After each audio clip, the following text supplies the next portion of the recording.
Is stress really handled differently in women, in their 20s and 30s compared to when they're older? Yes, absolutely. Women that are under 40 have more hormonal cushioning, and women that are over their 40 have more hormonal disturbances, and they get affected by stress differently, especially with their body, mind, and sleep. So then what specifically is happening in women in their 20s and 30s that's actually helping them handle their stress better? What's going on in them that's like, okay, it's this hormonal buffering that you're talking about? Yeah, women that are in their 20s and 30s, they have more estrogen and progesterone. So estrogen and progesterone have all these different types of effects on our body, especially our brain and metabolism. So estrogen is needed for appropriate production of serotonin and dopamine, which is how our body regulates and our emotions that we experience. And progesterone is what helps stimulate GABA production in our brain. That's the chill out, calming hormone that we produce. So they're able to, women in the 20s and 30s have more of that, and they're able to deal with these responses a little more, and the fluctuations in stress aren't going to affect them as much. Women also in their 20s and 30s have stronger mitochondria. So they're able to deal with stressors more effectively, and it doesn't affect their metabolism as much as it does in a woman that is in their 40s. And actually, stress can be somewhat good when you have a strong mitochondria. If you get it here and there, not long-term stress, but short-term stress can actually be healthy for women that are in their 20s and 30s. And women in their 40s are not going to be able to deal with the fluctuations of normal stress as well, because of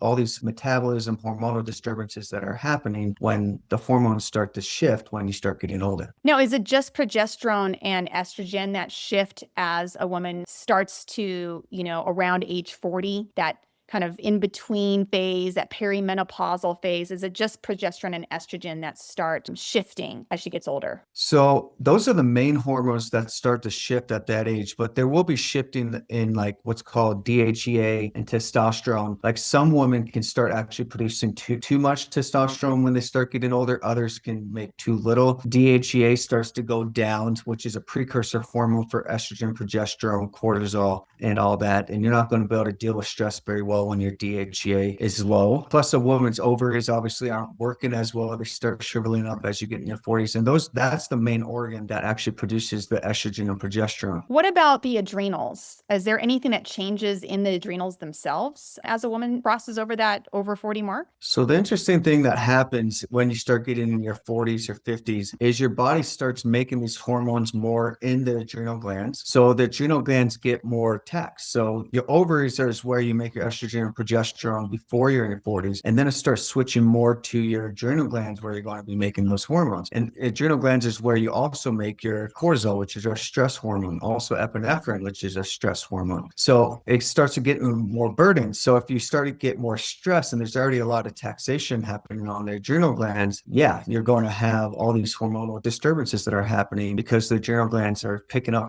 the slack of the ovaries that aren't working like they should. That makes a lot of sense to me because I feel like after 40, I started noticing that things that didn't bother me as much before, didn't stress me out before, didn't overwhelm me as much before, I was feeling more and more overwhelmed by. And when I went and got the testing with you, it's like, okay, we could see clear. It's like estrogen has dropped, progesterone has dropped, DHEA has dropped, cortisol is looking more tapped. It's looking like you're really using a lot. So having to like work on my cortisol, my adrenals, it makes sense because it seems like my adrenals were having to work harder to compensate for what I wasn't being able to produce in my ovaries because of just getting older. And so I was getting more stressed. Now, I know for me, I was definitely feeling more anxiety. I was struggling with more panic attacks. What are some other symptoms that other women might be experiencing if they are dealing with stress impacting their health after 40? So some of the symptoms you could experience, so big ones like you're talking about, if you're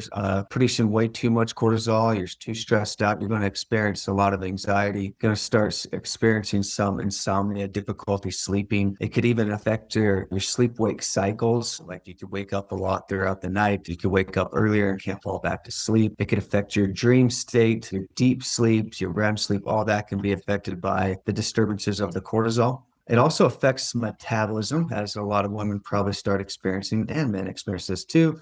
As you get into your 40s, it starts being more difficult to keep the weight off because of the metabolism changes that are happening And so when you get stressed, that's going to affect the metabolism even more at that point, and because mitochondria aren't working as well. Some other symptoms you could start experiencing too is brain fog. So you can't remember things as well when you start getting stressed out, and your body was able to do better with that when you're in your 20s and 30s, but it's not able to do as well. And the big piece of that is also related to mitochondria and then these hormonal shifts that are happening with the stress response. And then what can happen if you are producing way too much cortisol is you could get this wired but tired sensation, like you're tired all day long, but you feel wired and anxious.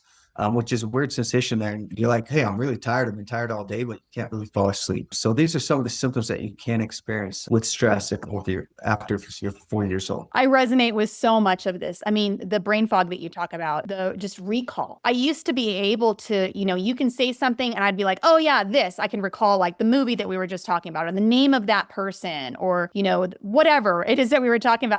I was with it, right? And then now I feel like I'm constantly going, I don't remember. I'm going to have to get back to you.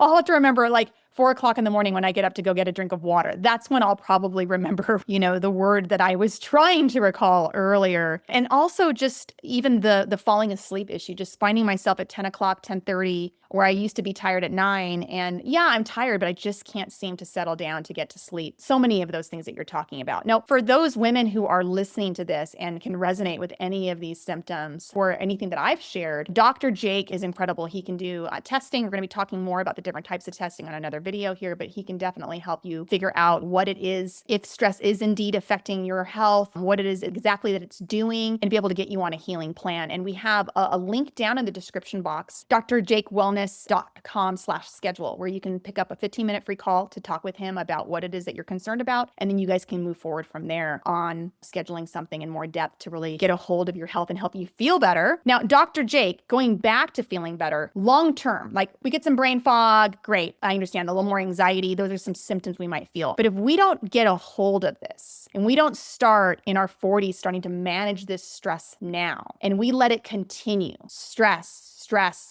long-term stress going through our 40s into our 50s, what are some long-term damaging effects that could happen and that you see happening in women that come into your office who are not dealing with their stress? What can this do to our health? So long-term effects that happen if you're not dealing with your stress is it can lead to all kinds of long-term chronic illness in the future. Some small ones, but still big in a lot of people's minds, is that it can start to break down your muscle and increase belly fat when you have long-term stress. It can also affect your cardiovascular health. So we want to one of the biggest causes of death is heart attack and strokes, right? So if we have long-term stress, this is going to increase the risk of an inflammatory state throughout our body, which is going to inflame our blood vessels, which is going to lead to a plaque and lead to heart attack and stroke in the future. Also, the pliability of our blood vessels are going to change when there's dysregulation of our estrogen and progesterone metabolism, and that's going to lead to higher blood pressure and increases risk of heart attack and strokes in the future also. Also, long-term stress will affect the thyroid, which then will affect your metabolism and how your mitochondria work. Every cell in our body depends upon mitochondria. So like we were talking about, the long-term brain fog is going to lead there, but that could lead to longer, more severe memory issues like dementia and Alzheimer's disease can happen in the future from this dysregulation of our cortisol, but also dysregulation of estrogen. When our estrogen gets too low or our progesterone gets too low, we're seeing that there's increased risk of dementia and Alzheimer's in the future. You're also going to start noticing that as you age and you have long-term stress, the gut's not going to start working as well. You're not going to be able to produce enzymes as well. And there's also going to be inflammation in the gut because there's this dysregulation of our autonomic nervous system, the nervous system that we don't think about, we don't do anything about it. But if we dysregulate our cortisol, it really affects our autonomic nervous system. So our autonomic nervous system is actually what produces the enzymes from our gut, sends a signal to our gut, which makes the enzymes. And then that also was what causes peristalsis. So this could lead to long-term constipation, malabsorption of nutrients, and then also dysregulation in the inflammatory state that can then lead to possibly autoimmune diseases and possibly increased risk of infections, etc., from dysregulation of the immune system. So you're seeing that there's a lot of things that can happen if you're not dealing with your stress. So you want to make sure you take care of it, especially as you get older. So much of what you're saying to me just describes what's going on in the women I know who are in their 50s and in getting even older than that. I mean, the autoimmune conditions that I see, so many women, those seem to increase. The cardiovascular, the metabolism issues, all of those issues that we see seem to start happening in women after the age of 40, moving into their 50s and so forth. It seems to make a lot of sense. And then I noticed what you said about the getting stuck in the fight or flight. When we're stuck in that sympathetic kind of loop and we're constantly so stressed, our body doesn't produce the enzymes needed to digest our food because we're not in a rest and digest state. Now we're in a running from the bear state constantly, which then prevents us from being able to absorb the nutrients that our body needs to be able to make the hormones, the stress hormones, the mitochondria, all the things that we need, right, to be able to stay young and to stay healthy. And I could see how, oh my gosh, then we see the breakdown starting to take place. So it seems really essential. What I'm hearing is to start looking at how do we manage our stress better in our 40s. It's not the same techniques that worked when we were in our 20s or 30s. We need to do something different as we get older, because even if the stress hasn't changed, even if we're in the same circumstances that we were in our 20s or 30s, which I highly doubt that would happen, but let's just say even hypothetically we were dealing with the same stress as far as what's going on in our lives, our bodies are not processing it the same way. And so because of that, that's why we have to do things differently. What would you say then would be if someone were to come in to see you? We don't need to go into in-depth, and they'd schedule a call with you to say, hey, listen, I definitely am in my 40s or 50s, and I'm definitely feeling like not as good as I did when I was in my 20s or 30s. I'm wondering if stress is affecting me. What would be like the first thing that you would want to do when you met with this particular patient? Yeah, so if a patient came into me that I saw that was dealing with a lot of stress or tell me that they're dealing with a lot of stresses, we would like to order some labs in detail to identify the cortisol response, the norepinephrine, epinephrine. We would like to also look at some other labs like testosterone, DHEA, thyroid labs, estrogen, progesterone, and look at how those are being regulated appropriately. And then we would, based on all the issues that I see going on and the specific concerns that I see based on the laboratory work and what we talked about, I will formulate a specific protocol for you. Every person's a little bit different. Not everyone's treated the same. Some people come in, they're making way too much cortisol. Some are making too little cortisol. Some are making too much cortisol in the evening and too little in the morning and so forth. And then also some people have great healthy hormones, but their cortisol is way off. So it's all very different based on the patient and how we deal with the individual stress especially when they're over 40. If you're ready to know what type of tests that you need to do to identify why you're so stressed out or what to do specifically for it, click my video to the right. We'll really dive into what we need to do there. I'm Dr. Jake, and I'll see you there.